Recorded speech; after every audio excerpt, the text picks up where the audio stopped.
Baik teman-teman, selamat datang kembali. Pada kesempatan kali ini saya akan membahas analisa saham harian untuk periode tanggal hari ini tanggal 10 Maret 2022 sampai dengan tanggal besok hari Jumat tanggal 11 Maret 2022. Jadi untuk analisa saham harian totalnya saya akan bahas ada 16 saham. Ini untuk bagian pertama saya akan bahas 8 saham. Nanti untuk bagian kedua saya akan bahas 8 saham yang lainnya. Linknya dari video deskripsi di bawah ini. Saya mulai dulu dengan yang pertama adalah untuk BBCA. Jadi BBCA ini sudah pernah saya bahas ya. Jadi intinya dia itu memang masih sideways di area 7.600 sampai dengan 7.950. Jadi saya sudah sebutkan sebelumnya kalau mau buy weakness tunggu sekitar area 7.600 atau kalau dia sudah berhasil naik lagi ke atas 7.750 ya. Jadi naik ke atas 7.875 tambah lagi. Nah di sini sudah saya sebutkan juga kalau dia berhasil naik lagi ke atas 7.950 silakan tambah lagi atau average up. Sebenarnya untuk keadaan seperti ini untuk BBCA dia masih cukup bagus ya. Memang dia masih sideways ya. Sebelumnya dia breakout, kemudian kembali lagi masuk ke sideways areanya. Nah strateginya seperti ini, bisa pasang trailing stop kalau sudah kena ya, atau take profit dulu, atau kalau mau lanjut ya buy high sell higher kalau dia berhasil breakout dari high-nya hari ini di 7975. Mau buy up atau buy yang belum punya ya silakan. Target price-nya masih tetap sama di 8250. Jadi sebenarnya kita jangan terlalu kaku terhadap resisten ya. Jadi saya sudah sebutkan sebelumnya dari lama di sini ya. Kalau dia berhasil breakout lagi ke atas 7950, ada kemungkinan dia akan berusaha untuk capai target 8250. Sebenarnya ini kan 8025 ya high-nya ya tanggal 4 Maret ya. Kalau bicara mengenai analisa teknikal, ini kurang lebih targetnya sudah tercapai ya seperti itu ya. Jadi nggak harus selalu pas garisnya di 8250 yang saya kasih enggak ya. Dan 8250 ini saya ambil acuannya dari swing high di sini ya, high sebelumnya ya. Ini pada saat euforia stock split dari BBCA. Jadi posisi sekarang kalau yang belum punya mau tunggu buy on weakness tunggu di area 7600. Artinya kalau dia koreksi di bawah 7600, kalau dia berhasil rebound atau mantul kita barusan buy. Atau naik ke atas 7750 kita buy. Buy-nya bertahap aja, naik ke atas 7875 tambah lagi dan seterusnya. Nah, kondisi sekarang kalau belum punya, kalau mau buy high sell higher tunggu kalau dia sudah berhasil naik ke atas 7975 boleh tambah lagi atau apa ya yang mau buy high sell higher targetnya masih tetap sama di 8250. Nah seperti itu ya. Kurang lebih cukup ya. Perhatikan juga pembagian dividen ya jadwalnya ya. Untuk BBRI hari ini cum date-nya ya 10 Maret ya. Jadi yang punya saham BBRI sedikit menyinggung mengenai cum date dividen ya. Cum date-nya di untuk rekening reguler dan nego ya, pasar nego ya, pasar reguler dan pasar nego itu cum date-nya hari ini 10 Maret 2022. Jadi yang punya sahamnya sampai dengan hari ini dia akan berhak mendapatkan dividen 174,23 itu untuk BBRI ya. Untuk BBCA sepertinya belum ada jadwal ya, silakan dicek ya. Kalau sudah keluar ya tolong komen di kolom komentar di bawah ini ya kalau sudah keluar untuk BBCA. Jadi kurang lebih cukup. Berikutnya untuk Arto. Jadi Arto ini sudah sering saya bahas ya. Jadi kalau mau buy Arto ada dua pilihan, buy on weakness di 16.000 atau di 14.500. Nah pilihannya kalau buy on weakness di 16.000 artinya kalau dia turun kemudian berhasil rebound atau mantul ke atas 16.000 silakan buy. Atau sekalian tunggu di 14.500. Kalau kondisi seperti ini memang dia rebound ya di atas 15.000 ya. Nah posisinya kalau mau buy sekarang boleh nggak Mas Sunar? Boleh saja tapi jangan terlalu banyak ya. Tapi pasang stop lossnya di 15.000 dan 14.500 kalau mau buy sekarang. Nah nanti kalau dia berhasil breakout lagi naik ke atas high-nya hari ini 15.550, kalau mau buy up atau tambah lagi silahkan ya. Naik ke atas 16.000 tambah lagi. Kalau dia berhasil breakout lagi ke atas 16.875 boleh average up ya, seperti itu ya. Target berikutnya di 17.800 dan 19.050. Jadi ini sudah pernah saya gambarkan garis-garisnya masih tetap sama. Saya nggak rubah-rubah garisnya ya, jadi kurang lebih masih sama dengan sebelumnya. Kurang lebih cukup ya untuk Arto, mudah-mudahan lancar reboundnya. Jadi intinya untuk Arto ini selama dia bertahan di atas 14.500 dia masih cukup bagus ya. Nah, seperti itu ya. Memang sebelumnya Pak Suntar ini pernah tembus di bawahnya 14.500, kemudian nggak lama lagi dia dalam 2 hari dia berhasil rebound dan bertahan di atasnya. Ya kalau misalnya sudah punya ya memang kalau mau menerapkan prinsip sabar, fokus dan disiplin ya. Jadi kita harus disiplin. Kalau turun di bawahnya 14.500 kita jual dulu. Nah, kemudian kalau dia sudah berhasil rebound mantul ke atas 14.500, di sanalah kita mulai buyback ya, seperti itu ya. Jadi di saham itu kalau kita disiplinnya hanya cut loss, kita nggak mau buyback. Padahal kalau dia berhasil rebound lagi mantul ke atas, ya akhirnya kita ketinggalan profit ya. Nanti jatuh-jatuhnya loss terus karena cut loss terus, nggak pernah buyback ya. Kalau dia berhasil rebound atau breakout dari downtrend lainnya, dia berhasil rebound lagi ya, kita buyback seperti itu ya. Buy-nya bertahap aja. Jadi sudah saya gambarkan garis-garisnya, tinggal ikutin aja, pasang automatic order ya, seperti itu ya. Kurang lebih cukup. Berikutnya untuk Inco. Inco bagaimana Pak Sunar? Apakah sudah kehilangan pamornya ya, istilahnya gitu ya, untuk saham komoditas yang berhubungan dengan nikel ini ya. Jadi ini area Bangladesh sudah saya gambarkan di 5.900 ya. Sudah saya kotai ya. Hari ini kan dia rebound naik sampai 6.200 ya. Ini sesi satu break dia sampai 6.200 closingnya. Sebenarnya kalau mau buyback atau buy ya, yang belum punya Inco boleh ya buy sekarang. Tapi belinya jangan terlalu banyak. Memang ini Mas Sunar kan sudah koreksi dari tinggi ya, kemudian dia turun. Apakah masih bisa naik lagi? Terus terang aja saya nggak bisa menjawab 100% ya. Apakah masih bisa naik lagi ya? Karena kalau kita lihat di sini uptrendnya masih bagus. Memang di sini ada indikator stokastik dia mulai dead cross ya, turun ke bawah ya. Tapi kalau kita perhatikan, saya fokusnya di support dan resistance terdekatnya ya, seperti itu ya. Karena kalau kita lihat di sini, sebelumnya di sini ya, dia sudah mulai dead cross di sini ya. Nah, kalau kita lihat dari stokastiknya doang ya, tapi nggak lihat dari price actionnya, kalau dia breakout dari resistance ya, ya kita nggak akan istilahnya ketinggalan di sini ya profitnya, seperti itu ya. Jadi takut ini di area oversold gitu ya. Jadi sejauh ini sebenarnya koreksinya masih cukup wajar seperti itu ya. Yang sudah punya sebelumnya harusnya sudah saya sebutkan ya, pasang trailing stopnya di 6.500. Jadi harusnya sudah jual. Kalau mau buyback ya sekarang boleh mulai istilahnya dalam tanda petik nyicil buyback ya, silakan. Tapi jangan terlalu banyak.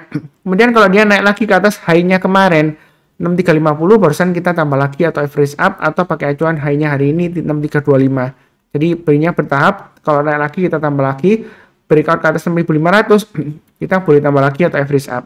Jadi kita jangan terlalu takut ketinggian, enggak ya. Jadi kalau kita lihat mundur ke belakang ya, ini saya sudah gambarkan ada formasi rounding bottom. Jadi rounding bottom itu jangan salah paham. Oh, sebentar, katanya rounding bottom itu harus di bawah, ya. Memang ada salah satu yang bikin video mengenai chart pattern katanya rounding bottom selalu di bawah. Belum tentu ya. Jadi istilah bottom itu rounding itu maksudnya lingkarannya ini mengarah ke bawah ya. Jadi bukan berarti dia di bawah sendiri, bottom enggak ya. Jadi ini kalau dia breakout lagi ke atas 7.100 ya, itu targetnya kalau kita ukur kedalamannya dan ketinggiannya itu masih bisa ke 11.700. Dan ini kalau kita lihat mundur ke belakang, ini masih memungkinkan ya di masa kejayaannya dulu ya, di 2007. Dan kita tahu ya harga nikel kan dia kalau harga sekarang dibandingkan dengan sebelumnya ya masih lebih tinggi sekarang ya, seperti itu ya. Tapi di sini saya fokusnya di harga sahamnya ya, bukan di harga komoditasnya. Saya tekankan sekali lagi, bukan berarti harga komoditasnya nggak penting ya, enggak ya. Karena prinsip saya kalau trading sahamnya fokusnya di pergerakan harga sahamnya, trennya, support dan resistance terdekatnya, ya seperti itu ya. Jadi boleh saja masih melihat harga komoditasnya boleh saja, tapi fokusnya tetap di pergerakan harga sahamnya. Bukan berarti nggak perlu lihat ya, saya nggak pernah bilang seperti itu ya. Seperti itu ya, kurang lebih cukup. Berikutnya untuk SMGR. Nah, kemarin di grup ada yang tanya, Pak Sunar, emiten properti kan dia mulai rebound, apakah semen berikutnya gitu ya? Karena kalau kita bicara mengenai properti pembangunan ya, itu kan butuh semen ya. Tapi saya di sini bukan istilahnya saya nggak memakai ilmu cocokmologi ya dalam tanda petik yang banyak dikatakan orang ya. Bukan dicocok-cocokkan, oh berarti properti naik butuh semen nanti berarti emiten semen naik. Belum tentu ya seperti itu ya. Jadi kalau kita perhatikan di sini memang untuk SMGR ini downtrendnya masih kuat. Apalagi kalau dia berada di bawahnya 7225 itu dia masih resiko turun ke bawah. Emang ini loh Pak Sunar ini kan sudah mulai uptrend ya. Ya kalau dibilang jangka pendek 1 2 3 hari ya ini uptrend ya seperti itu. Tapi kalau kita lihat jangka menengahnya ini sebenarnya masih downtrend ya. Walaupun jangka pendeknya pun ini masih downtrend ya. Seperti itu ya dalam 1 bulan terakhir ya. Karena dia sebelumnya dia gagal ya. Jadi acuannya di 7225. Itu yang saya sarankan paling cepat kalau mau buy on weakness ya. Kalau dia naik lagi ke atas 7525 tambah lagi, naik ke atas 7800 tambah lagi seperti itu ya.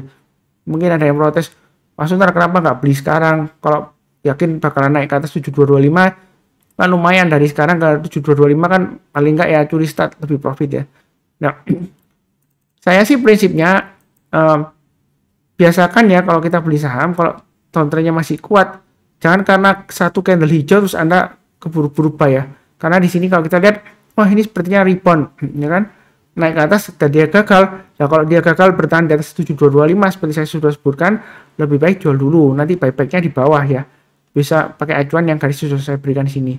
Kalaupun Anda mau curi start, nggak apa-apa Pak Sunar, saya disiplin. Ya udah pasang aja kalau dia sudah naik ke atas 6850 beli buy. Buy-nya bertahap aja. Setiap kelipatan Rp50 atau Rp100 boleh tambah lagi. Kalau dia berhasil naik ke atas 7225 mau tambah lagi atau average up silahkan ya seperti itu. Naik ke atas 7525 tambah lagi.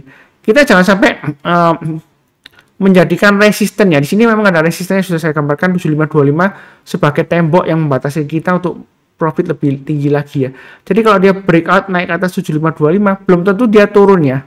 Ya memang belum tentu dia naik juga ya.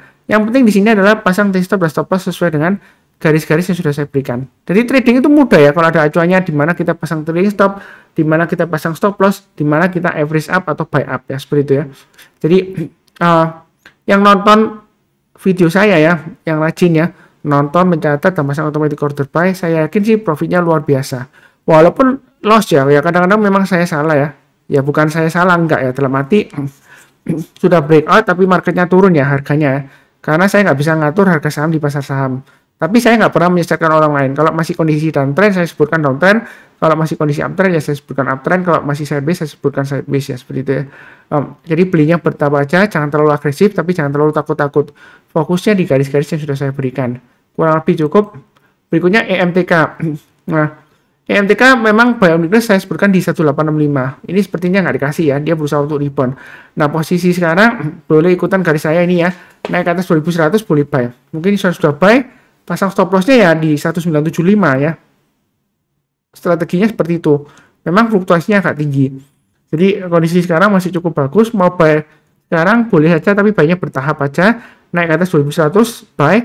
Atau yang sudah punya kalau mau tambah lagi ya. Naik ke atas 2100 buy. Naik ke atas 2150 tambah lagi. Kemudian breakout ke atas 2320 tambah lagi. Dengan targetnya dia akan berusaha untuk breakout ke atas 2470 ya. Itu target price-nya. Nah, target price itu bukan berarti profit taking ya. Jadi kadang-kadang saya istilah TP itu menurut saya bilangnya sih TP lebih kecenderungan ke target price ya, bukan take profit ya.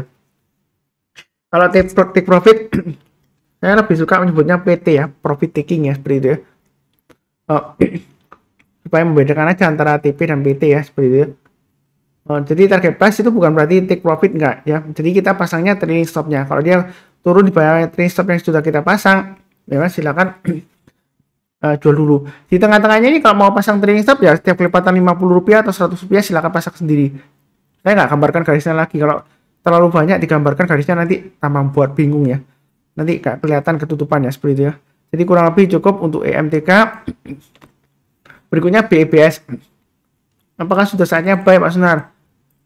Memang BEBS ini saya sudah sebutkan area buy di 4.400 ya. Kalau berhasil naik ke atas kita buy. Ya saya sebutkan. Nah ini Pak Sunar kok turun lagi? Ya karena saya nggak bisa mengatur harganya ya. Tadi sempat naik lagi seperti itu ya. Jadi belinya bertahap aja, naik ke atas 4.400 boleh buy. Itu yang mau spekulasi buy on weakness yang sudah saya gambarkan. Ya stop lossnya di mana? Saya sudah pasang ya di 4.000 dan 3880. Seperti itu ya. Jadi ini sudah saya gambarkan. Pak mau buy sekarang boleh aja tapi bertahap aja. Naik ke atas 4.400 tambah lagi. Atau buy sekarang ya. Kalau buy sekarang ya naik ke atas 4770 tambah lagi atau average up ya. Naik ke atas 5.000 tambah lagi ya. Jadi buy-nya bertahap. Perlu diingat ini arahnya masih downtrend ya. Testing area supportnya di sini ya sekitar 4.000-an ya. Jadi kalaupun mau buy BEBS ini jangan terlalu agresif ya. Jadi itu ya masih cenderung resiko ya seperti itu ya. Jadi kurang lebih cukup ya.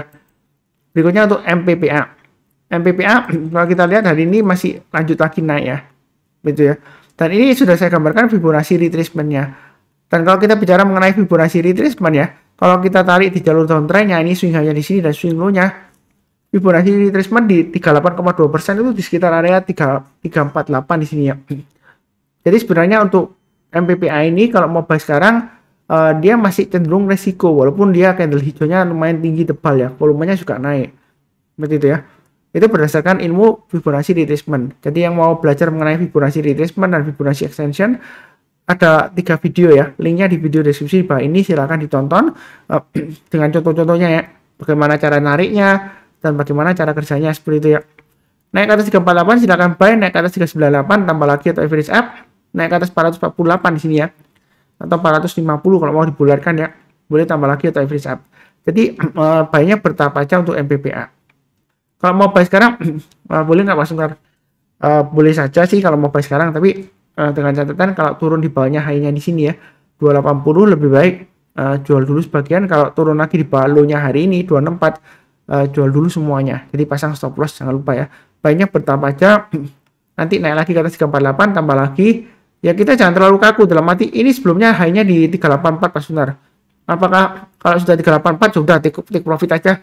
Belum tentu ya. Kalau dia breakout ke atas ini ya, hanya di sini 384, dia kemungkinan besar akan breakout ke atasnya 398 dengan targetnya sekitar 450 ya. Kalau naik lagi dia masih memungkinkan ke 540 ya, ini kurang lebih ya. Jadi untuk MPPA belinya bertahap aja, industrinya terus terang aja masih lesu ya. Industrinya masih lesu. Jadi waspada aja, ini cenderungan downtrendnya masih kuat. Jadi kalaupun trading mungkin istilahnya trading cepat lah ya. Jangan hold terlalu lama, dan kalau turun jangan di average down ya, kurang lebih seperti itu. Cukup ya. Berikutnya BBB, Bank Digital Pak Sunar bagaimana? Nah ini saya sudah kasih acuan 2100 ya. Kalau dia gagal bertahan di atas 2100, lebih baik jual dulu. Walaupun kelihatannya hari ini lumayan naiknya ya, ini kecil ya. Volumenya kenapa saya bahas, karena kalau saya lihat dari stok gainer-nya ya, untuk BBB ya, itu dia transaksi value-nya lumayan besar ya. Seperti itu ya, BBB ya, walaupun kenaikannya nggak seberapa besar ya. Seperti itu ya. Jadi posisi sekarang masih resiko, kalau mau buy tunggu aja kalau sudah berhasil naik lagi ke atas 2100. Memang sebelumnya Pak Sunar ini sudah berhasil naik tapi dia gagal. Nah biasanya saran saya itu kalau mau buy itu tunggu menjelang closing ya, karena kalau kita buy weakness, kalau dia berhasil rebound ke atas, kalau kita langsung buy di pagi-pagi ya nanti resiko, atau siang hari ya, resikonya dia nanti sorenya turun ya, seperti itu ya, seperti ini ya. Jadi kita menjelang tutup kalau dia berhasil breakout ke atas 2100 silakan buy ya, kalau yang mau buy weakness BBB. Tapi bertahap aja karena ini kecenderungan masih lesu ya. Memang di sini kita lihat sebelumnya dia bertahan di atas 2100 kemudian dia gagal ya. Jadi arahnya sebenarnya masih kecenderungan jangka pendeknya masih cenderungan downtrend ya, seperti itu ya. Jadi jangan terlalu agresif, bertahap aja. Tapi kalau sudah berhasil bertahan di atas 1100, kemungkinan besar dia bisa sampai 2500 ya, target price terdekat-nya. Yang 400 rupiah ya lumayan ya dari 2100 ya. Lebih cukup untuk BBB. Ini bagian pertama, jangan lupa nonton yang bagian kedua ya. Ada 2 bagian. Seperti biasanya yang barusan kenal channel Saham Profit, jangan lupa subscribe, like, nyalakan lonceng notifikasinya supaya nggak ketinggalan ya. Kurang lebih sih cukup ya. Saya seperti biasanya saya doakan selalu semuanya selalu sehat, damai dan sejahtera selalu. Amin. Terima kasih banyak.